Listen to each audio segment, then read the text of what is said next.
Guys, അപ്പം നമ്മൾ വീണ്ടും വീണ്ടും വീണ്ടും പറ്റിക്കപ്പെട്ടുകൊണ്ടിരിക്കുകയാണ്. ഇത് നമ്മൾ ഫേസ്ബുക്കിൽ മാർക്കറ്റ് പ്ലേസ് എന്ന് പറഞ്ഞിട്ടൊരു ടൂളില്ലേ, നമുക്ക് പ്രൊഡക്റ്റ് വിൽക്കാനും വാങ്ങാനൊക്കെ ആയിട്ടുള്ളത്. അവിടെ നിന്ന് നമ്മളൊരു സാധനം പർച്ചേസ് ചെയ്തതാണ്. പർച്ചേസ് ചെയ്തതല്ല, ഒരാളുടെ കയ്യിൽ നിന്ന് OLX പോലൊക്കെ തന്നെ വാങ്ങിയതാണ്. അവിടെ നമ്മളെ നല്ല മാന്യമായ രീതിക്ക് ചീറ്റ് ചെയ്തിട്ടുണ്ട്. നമ്മൾ സാധനം പൊട്ടിച്ച് നോക്കിയപ്പം ഇതിനകത്തുള്ളത് ഇതാ, കുറച്ച് പേപ്പറും 4 കഷ്ണം കല്ലുമാണ് ഉണ്ടായത്. ആ ഒരു DTDC അയച്ച DTDC കോഡാണിത്. ബാക്കി ഡീറ്റെയിലും കാര്യങ്ങളൊക്കെ ഞാൻ വീഡിയോയിൽ ഉൾപ്പെടുത്താം. എന്താണ് നമുക്ക് തന്നെ ഇങ്ങനെ പറ്റണമെന്നുള്ളതിനെ കുറിച്ച് വലിയൊരു ധാരണ ഇല്ലെങ്കിലും നല്ല വൃത്തിക്ക് നമ്മൾ പറ്റിക്കപ്പെടുന്നുണ്ട്.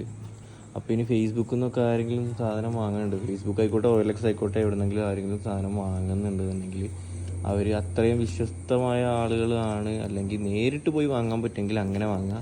അല്ലാതെ ഇങ്ങനെ കൊറിയർ അയക്കാമെന്ന് പറഞ്ഞിട്ടൊരു കാരണവശാലും പേയ്മെൻറ്റ് കൊടുക്കുക